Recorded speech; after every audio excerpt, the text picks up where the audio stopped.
ذرا دیکھنا خدا کی قسم بھائی، حسن کی شہادت رسول کی شہادت، حسین کی شہادت رسول کی شہادت۔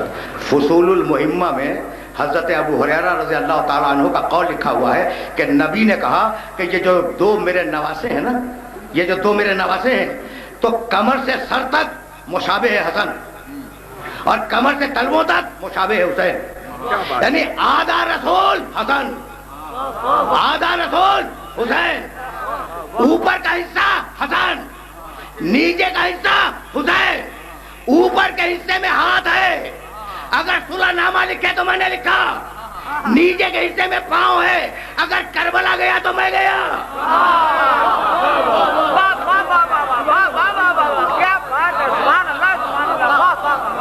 عجیب مراحل فکر ہے، عجیب مراحل فکر ہیں، جن مراحل فکر پر اپنے سننے والوں کو لے کے آ گیا۔ تو اپنے زمانے میں محمد ہے بھائی، اس بات کو یاد رکھو گے کہ یہ جو ابنانا ہے آیہ مباہلہ کی روشنی میں، تو زندگی میں حسن نے جب بھی اپنے باپ کو پکارا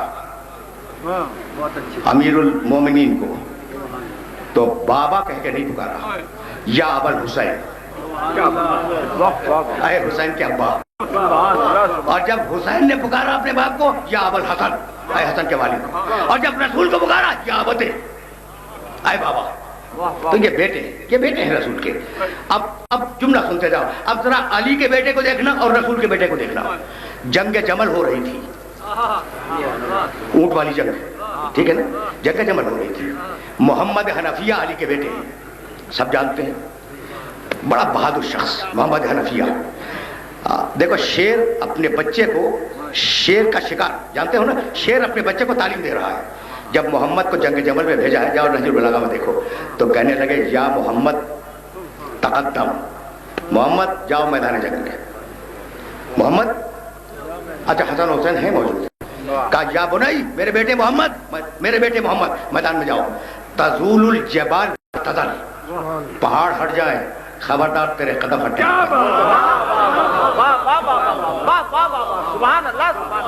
شیر اپنے بچے کو آداب جنگ سکھلا رہا ہے، تزول الجبال ولا تزل، پہاڑ ہٹ جائیں مگر تو اپنی جگہ سے نہ ہٹنا۔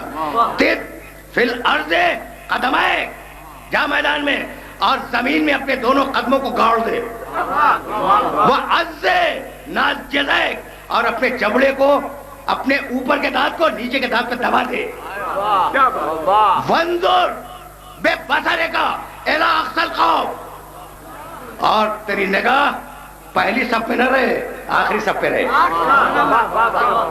وَأَعِرِ اللَّهَ جُمْجُمَتَكَ، جا، لیکن جانے سے پہلے اپنے سر کو اللہ کی بارگاہ میں قربان کر دے، نیت قربانی کی ہو۔ وَعْلَمْ أَنَّ النَّصْرَ مِنْ عِنْدِ اللَّهِ، اس کیفیت میں جائے گا تو فتح یاب آئے گا، تو گھمنڈ نہ آنے پائے کہ میں نے جنگ فتح کر لی، یاد رکھنا کہ یہ دی ہوئی اللہ کی ہے۔ سنا تم نے محمد حنفیہ کو تعلیم جنگ دے رہے ہیں علی، اور اس کے بعد پشت پہ ہلکا سا دھکا دیا، کہا جا بیٹے محمد میدان میں جا۔ ادھر سے تیروں کی بارش ہوئی، محمد ہچکچائے، پھر تیروں، علی نے پھر دھکا دیا، محمد دو قدم آگے بڑھے، پھر ہچکچائے، تیروں کی بارش اور تیز ہو گئی۔ اب محمد کے لیے آگے چلنا مشکل تھا۔ اتنے میں حسن ابن علی اٹھے، اور اٹھنے کے بعد آگے بڑھے، بڑھنے کے بعد محمد حنفیہ سے تلوار لی، تلوار لینے کے بعد محمد کو اشارہ کیا واپس جاؤ، محمد واپس گئے، اور حسن ابن علی نے ان تیروں کی بارشوں میں اکیلے حملہ کیا فوج پر، دوڑاتے ہوئے اونٹ تک پہنچے، اونٹ کی ٹانگیں کاٹی، آئے اور تلوار کو علی کے قدموں پہ ڈال دیا۔ محمد حنفیہ غمگین ہے کہ جو کام میں نے کر سکا حسن نے کر لیا۔ ایک مرتبہ علی نے محمد کو اپنے سینے سے لگایا، کہا محمد شرمندہ ہونے کی بات نہیں ہے، تو میرا بیٹا ہے، وہ محمد کا بیٹا ہے۔ بس میرے عزیزوں، میرے دوستوں، اب تو آیا ہوں میں حسن ابن علی تک، زیادہ زحمت سماعت نہیں دوں گا، اور اب دامن وقت پہ زیادہ گنجائش بھی نہیں ہے، لیکن جہاں آ گیا ہوں وہاں سنتے تو جاؤ۔ حضرت اسماء بنت امیس رضی اللہ تعالی عنہ صحابیہ ہیں، اور عالم اسلام کے جلیل القدر ترین شخص کی زوجہ ہیں، ٹھیک ہے نا؟ اچھا، آپ حوالہ پوچھو گے کتاب کا نام سنو، تجرید بخاری، بخاری شریف کا خلاصہ، تجرید بخاری۔ حضرت اسماء بنت امیس اور ان کے شوہر یہ دونوں اپنے گھر میں بیٹھے ہوئے تھے۔ اچھا بھائی، فضیلت پر ناز کرنا اچھی بات ہے، کیا بات ہے، اچھی بات ہے، اس سے لوگوں کو شوق بڑھتا ہے، عمل صالح کرنے کا شوق بڑھتا ہے۔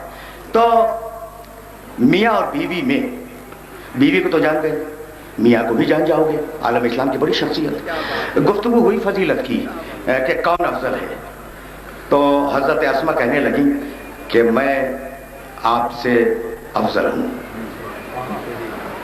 اس لیے کہ میں نے بہت دنوں تک رسول کے گھر میں کام کیا ہے۔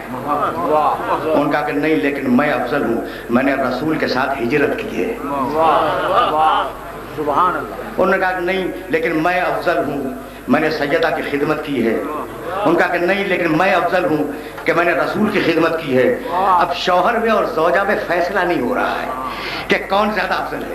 اب ناز کی بات ہے نا، صاحبان مرتبہ ہے، صاحبان فضیلت ہے، دونوں صاحبان فضیلت ہے۔ ان کا بھی چلو رسول کے پاس چلیں اور ان سے چل کے فیصلہ کروائیں کہ ہم دونوں میں افضل کون ہے، ٹھیک ہے نا۔ آئے دونوں، پیغمبر نے دیکھا کہ میاں اور بیوی تشریف لا رہے ہیں، کہنے لگے ما خطبکما، بھائی یہ کیا بات ہے کہ تم دونوں ایک ساتھ آئے؟ کہنے لگے یا رسول اللہ بس اتنا بتا دیں کہ میں افضل یا یہ میری بیوی افضل ہے۔ کہا تمہاری بیوی تم سے افضل ہے، کہا تمہاری بیوی تم سے افضل، کہا یا رسول اللہ دلیل؟ ٹھیک ہے نا، اچھی بات ہے، دلیل مانگنا اچھی بات ہے، دلیل مانگنا اچھی بات ہے تاکہ ایمان اور مضبوط ہو جائے۔ میں ہوتا تو چونکہ کمتر ایمان کا ہوں، رسول کی بات کو مان لیتا بغیر دلیل کے۔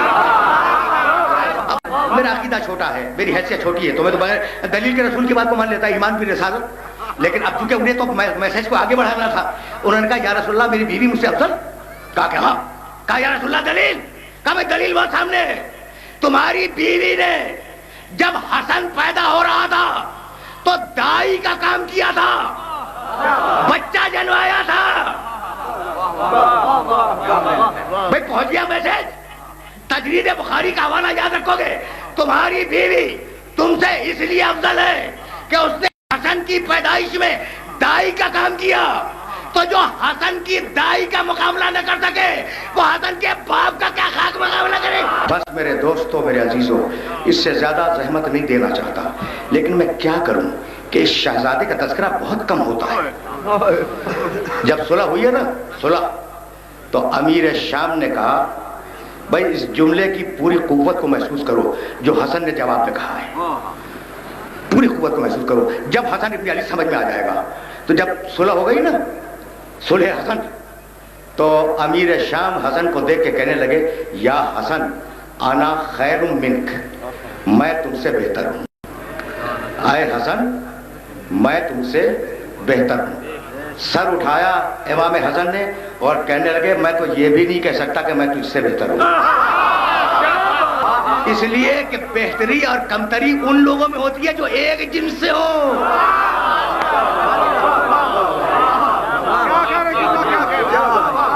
کیا عجیب و غریب مراحل فکر ہیں، کیا منازل ہیں، کیا رتبے ہیں۔ بس چھوٹا سا واقعہ مجھے یاد ہے، گزشتہ سال میں حاضر نہیں ہوا تھا، اس سے پچھلے سال میں نے ایک چھوٹا سا واقعہ اس شہزادے کا بیان کیا تھا، اور اس واقعے پر گفتگو کو تمام کر دوں گا۔ 5 سال کا ہے، 4 سال کا بچہ ہے، پیغمبر اکرم کی گود میں بیٹھا ہے۔ اچھا یاد ہے نا کہ یہ پیغمبر جب یہ پیدا ہوا ہے بچہ، تو یہ پیغمبر کے گھر کی پہلی خوشی تھی، اور پورے شہر مدینہ میں چراغاں کروایا تھا حسن کی پیدائش پر۔ دیکھو حسن کی پیدائش پر چراغاں کرنا سنت رسول ہے، تو داڑھی والی سنت ہر ایک کو یاد رہتی ہے، آل محمد کے سلسلے کی کوئی سنت یاد نہیں رہتی۔ سمجھ رہے ہو نا بات کو؟ یہ مسائل ہیں۔ اچھا تو حسن ابن علی پیدا ہوئے، 5 سال کے ہیں، رسول کی گود میں بیٹھے ہیں، رسول اپنی مسجد میں تشریف فرما ہے، اور صحابہ کرام رضوان اللہ تعالی علیہم اجمعین وہ پیغمبر اکرم کو گھیرے ہوئے بیٹھے۔ یہ واقعہ سننے کے قابل ہے، میں نے بڑا مختصر بیان کیا، گزشتہ سال وقت نہیں تھا، 2-4 دقیقوں کی مجھے اجازت دے دو، آج بھی وقت نہیں ہے۔ تو صحابہ کرام گھیرے بیٹھے، حسن گود میں، رسول بیٹھے ہوئے۔ اتنے میں دروازے مسجد سے ایک پرہیبت اور باشکوہ بزرگ داخل ہوئے۔ اچھا دیکھو لاہور میں بڑے پرہیبت ہوں گے، بڑے باشکوہ ہوں گے، 70 لاکھ کی آبادی کا شہر ہے، وہ مدینہ چھوٹا تھا شہر، سب ایک دوسرے کو پہچانتے ہیں، ٹھیک ہے نا، سب ایک دوسرے کو پہچانتے ہیں وہاں پر، لیکن کوئی نہ پہچانا کہ یہ کون ہے جو اتنا باہیبت اور اتنا روب و جلال والا ہے۔ اس نے کہا السلام علیکم اللہ، اللہ کے رسول آپ پر میرا سلام ہو۔ پیغمبر کھڑے ہو گئے، کہا وعلیکم السلام آپ پر بھی میرا سلام ہو۔ اب دیکھو پیغمبر کا کھڑا ہونا مذاق نہیں ہے۔ وہ آئے، آ کے بیٹھ گئے تو پیغمبر، بچہ گود میں، پیغمبر نے کہا آپ نے کیسے زحمت فرمائی، دیکھو یہ مذاق نہیں ہے، آپ نے کیسے زحمت فرمائی۔ کہا یا رسول اللہ کچھ مسئلے پوچھنے تھے۔ کہا اگر مناسب سمجھے میرے اس نواسے سے پوچھ لیں۔